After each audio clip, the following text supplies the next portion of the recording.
Hi, I thought we'd have a look today at different types of tripods to use with your Canon, particularly in reference to doing video. And I've got 4 different types, all with different uses. And I'm going to have a look at, first of all, this Joby Gorillapod, and I'll show you why I think that's extremely useful to have. Then we're going to have a quick look at this very compact tripod. It's got pros and cons I've found in using it. This is a Manfrotto. In fact, all these 3 here are Manfrottos, and the reason I use them is they're not the most expensive, they're not the cheapest, but they're actually excellent. You can feel it immediately you start using them. They all feel like the professional quality. The only slight misgivings I have are with this one, which I'll explain shortly. So we're going to have a look at this more compact one. We're going to have a look at this mid-range one, which is very popular, the Manfrotto 190 range. This is a 190 XDB stand, and it has a head on it which is a 391 RC2, which is quite a small, nice small portable head which allows you to do a video and photography. Now this little compact one, it comes in around about £40. I'm sure that's around about $60, I think. This one is in the region of, with the head, these are with the head included, this is in the region I think of around about probably £90, possibly $120, something like that. I find that quite a pretty good one. And then finally we'll have a look at this this Manfrotto stand and head here. Now this is a dedicated video one, and you can see it's much bigger than the other 2, and we'll see as well it's obviously less portable, but not you can carry it. There's a case I'll show you as well for it. And this is the Manfrotto head 501 head, which I think is an excellent head. And we'll also have a look at the stand as well. This is a Manfrotto 546B stand. Now, when you're buying them, it's normally, to be honest, if you're buying them from you particularly, it's normally better to buy them as one unit, because they come cheaper when they're bundled together. So, for example, I think this is in the region of, bundled together, probably in the region of £200, maybe $300. So it sounds like a lot, but when you actually start using them, and if you are doing a lot of video, you really start to appreciate the features. Now have a look at some of the features, and you can judge yourselves whether the features are worth the price compared to the other 2. Depends really what you're trying to do with your video. So we'll have a look now at the different tripods, and we'll have a quick look now at the Gorillapod to start, and why I think that's quite a good option. Okay, we'll have a quick look at the Gorillapod Focus. Now this I think is actually a great tripod, and although it looks tiny, it's not a toy. You can actually do a lot of good stuff with it. This is actually the Gorillapod Focus, and they do a range of these kind of flexible, Joby do, these small tripods, but this is like the top of the range one. It does cost about, I think, £70, so probably in the region of $100 to buy, but in my opinion it's worth it. And I did have before, I've still got, if I can find it, kind of the one down in their range when I had a smaller camera, which is this Joby here. I think this is the Zoom SLR one. You see it's quite a lot smaller, and there's an even smaller one which you'll see for small cameras, which is no good whatsoever. At a pinch this will be okay, well this will work, but again, because this costs in the region of probably £50, it's not much more to get one of these. These heads are extra, it's handy for a camera, but you can see there these heads are really not much good for video. They're ball heads there, and you can't pan or do anything sort of or tilt or anything with them. So you're not useless in a pinch, but if you're going to spend the money, spend on one of these instead. And I'll show you why I think these are great. They can travel everywhere, they're light, and they're very sturdy as well. So let's have a look what we can do with it. Now you can, if you want, you can actually put your camera directly on top, lock it on, but it's not much point, because you want to have a head to maybe pan and tilt and to work it a little bit. So what you get with the box is you get an adapter screw. You always buy these separate if you want, they're very cheap. And they convert the 1/4 inch screw on the top to a 3/8 screw. And the 3/8 screw is important because it allows you then to mount heads, other tripod heads onto the top. And what I've done here, just to give you a demonstration and to use a head which I think goes very well with it, because it's portable and it's small and it does a good job, is I've taken this head, the Manfrotto head of the Manfrotto stand, the mid-range stand there we saw. This is the 391 RC2, and all you've got to do here, you unscrew it from the other tripod. I'll show you how you do that.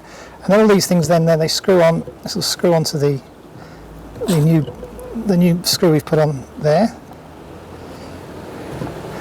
Like this, just turn it so it's nice and tight. And there you see, you've basically now got a good quality, smooth tilting and panning tripod head, and you can lock stuff off, etc. on this. Also, if you're a photographer, it's handy because you've got a plate which goes to a vertical, so you can take vertical pictures. Not much good when you're doing video, but still it's kind of nice to have if you're a photographer. And you've also got a great addition is this quick release plate here. So I've put the quick release for this Manfrotto head onto the bottom of my camera, and all you've got to do to use it is basically put it in like this, and you've now got, I can just adjust the head any way I want. Let's make it down a bit more so you can see it a bit. So then you can tighten up, you can see this handle here tightens it up from that perspective, and from a rotation perspective, if you're going to do a pan, for example, this tightens it up here.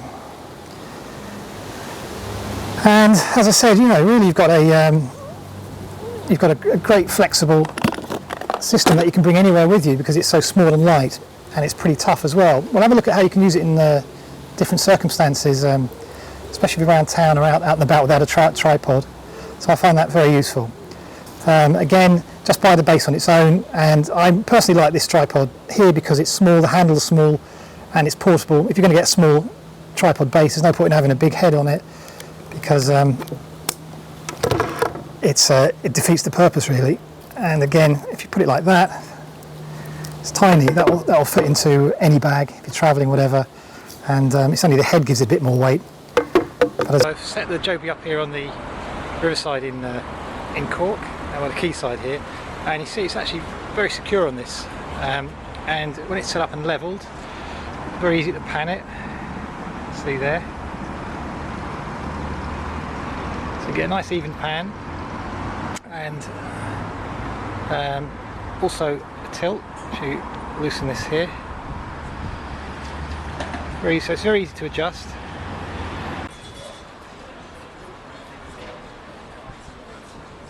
One use you can put it to, which is quite handy, is that you can actually use it as a very portable kind of a shoulder mount, or just a mount for your camera. Just gives you a bit more stability, so you can have your eyepiece or your LCD viewfinder here in front of you, and you hold it, the handles are firm enough because they're kind of strong, kind of metal based, and also maybe prop one against your shoulder, and you can actually use that as a very basic shoulder mount. It's very lightweight, and because it's something you might always have in your bag, kind of handy addition to have.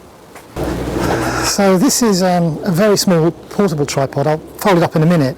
Again, I don't think this is really ideal for doing videos. It can work. So if you're in a fix and you want some very portable solution, or you may be looking at it, and the price is quite cheap. It's about £40. I think it's about $60, like I said.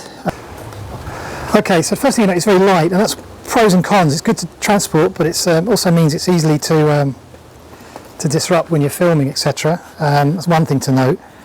Let's put the camera on there anyway and have a quick look at it on. So I've put the small base plate. It's a plastic one, so it's not probably the most durable ever. I wouldn't put a huge kit on this, it just won't take it. And you can see the first thing you notice, what I found, is this. It starts to give way because it has this new unique type of hand pistol grip thing. I'll turn it around in a minute so you can see more of it. And it gives away very easily, and I think it can damage the camera because it can fall forward or backwards, jolting it. And if you've got a lens, it happened to me a couple of times, it's quite scary. A, it's not a very strong mount anyway, and B, you know, even jolting it forward can could destroy the lens of the camera, I'm sure. So anyway, just for the sake of it, this is what it is. If you are interested in it, there's it's got what's called a unique option. You can do photographs and video. So this is on the video mode. There's a switch here that goes left and right, and by putting it on the video mode, it means that it can supposedly, again I've found this hasn't been great, is that you can turn it round, tilt it, etc. I'll just tighten it up a bit like this, and it doesn't rock side to side. So there's a ball head joint on it. When it's in the video switch there to the video option, it just turns around, so you're supposed to be able to do some sort of pan on it, though I haven't found that to be great. And you can see there, it easily comes out of alignment. This ball thing here tightens it up one way or the other. Again, I found it not great. It can easily go too loose, and I wouldn't really put expensive equipment on it. I think you destroy it. But anyway, just so if you're thinking of buying something, look at this. I wouldn't really recommend it. And also, this is the camera mode. Maybe for a camera it might be more useful in that you can change the angle. You can push it sideways, so you can do a vertical. But for a video, I don't really think so, especially with expensive equipment on it. Other things against it is I'll just take the camera out of here. You might see, which I don't particularly like, is the head. There's nothing much you can do about the head. The head is not an interchangeable one, but you see the only big advantage of it is it's actually very lightweight and very small. I'll compare all three of them at the end. So anyway, you might be looking at one and you might see this as a video option. Again, wouldn't really recommend it. Again, quality not bad because it's Manfrotto, but a bit too light for my liking. And I think if you're going to want a portable solution, you may as well use the Gorillapod, which gives you more options and is even more portable.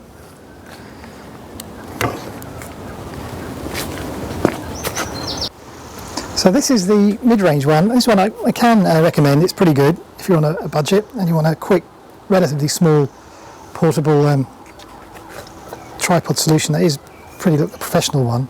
Now it's not specifically designed for video. It does camera and video, so it has ups and downs about it, but it's fairly sturdy, good quality, and it comes when you buy it normally with this head. So again, this is the base is the 190XDB Manfrotto base. There's a whole range of 190s, all very similar, and they're a good compromise between weight and stability, I think. This rises up quite a long way. You can see there, it goes down. Again, when you're doing video, probably not the best at the very top because it gets a bit shaky there. You can extend the legs wider. These buttons here, or clips here, once you press them in, you can pull the legs out, which is a good feature to make it lower and more stable depending on how you want to shoot. You can see like that. So that's quite handy. So it's very adjustable. The legs, obviously, 3 sections. They're at extended maximum at the moment. I'll just bring this down a bit, so you get a good, reasonably good height on it. And the head, as I said, you saw it on the Joby already. This is a pretty good head.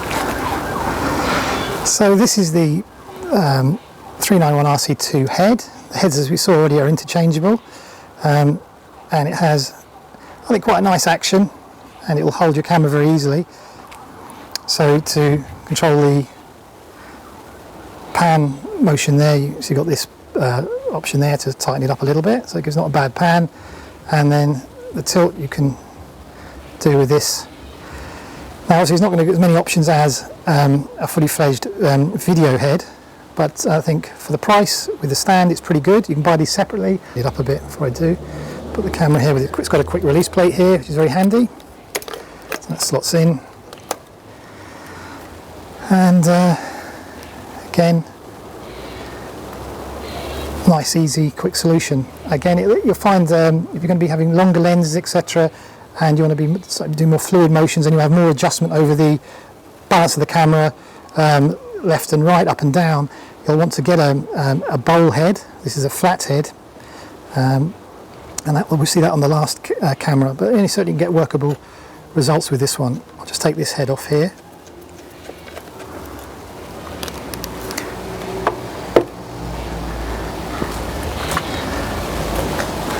Now this is the 501 head. This is an identical head to the one I've got on the larger camera, and you want to simply upgrade your stand, but you don't want to spend all over again for a whole new tripod. You can buy the head separate.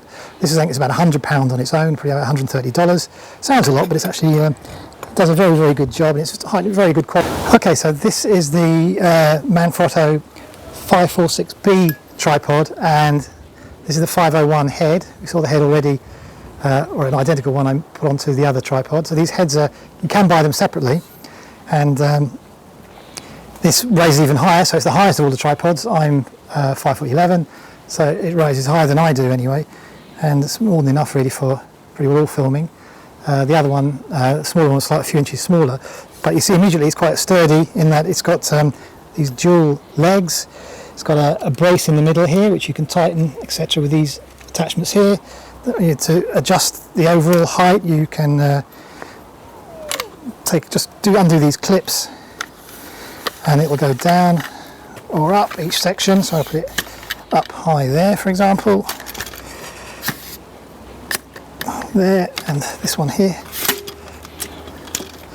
So you can make it as high or as pretty well as low as you want, and I'll just lower it a little bit.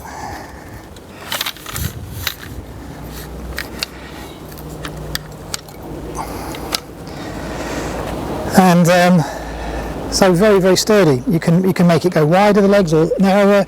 These bars here, you can see if you unlock these here, that's what's holding it there. You can then push out the legs to make them wider, or as short as they'll allow there. Set them a little bit, like that. So very, very flexible. All the bits are very, very secure, durable, and you can see this is a tripod that's going to last. You can give you a little Allen key here for tightening up some of the bolts occasionally that you might need to. So everything's configurable on it, and its action particularly you'll see now when you fold it up and what it looks like in the bag at the end. But the action with the head, because this is the first one we've seen with a ball head. We'll have a look at that now. See there, so it fits on like that. And this is a very lightweight for this tripod. You can hold a rig. I'll quickly put a rig on at the end so you can see you can easily deal with the weight of that. You can see there, you can have a look there, you can see there's an actual ball head, which is really handy, and there's also a small level, spirit level there, which you can find the correct flat level. But it makes it very easy then when you're setting up a shot. You don't have to be adjusting the legs one way and another to try and get the shot even. You can just adjust this with your hands. That's one of the big advantages. It's also very compact. This arm, for example, comes off just like this. So when you're stowing it away, it's very easy to pack away in the bag. It doesn't get in the way. I'll put that back on there. Other features which you get here are basically a very good easy adjustment. So for example, when you're doing a pan left and right, you can adjust the friction here less and more to get it just right, so how you like it.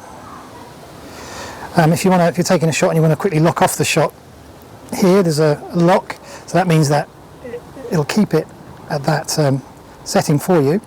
That's for the tilt up and down. And similarly, if you're doing a pan and you want to lock the camera off, say like that, that'll hold it there like that. There's also a balance system button on it here. I'll just unlock that slightly. So the nice thing about a head like this is you can develop your filming upwards. So you can take that off, for example. It can take a lot of weight. I'll give the details on the YouTube channel, but basically of each tripod what they can take. So the nice thing is you can put a rig on it, and it easily takes the weight here of that. Put the camera on here, for example, and obviously it's not set up, everything's not set up on it correctly yet, but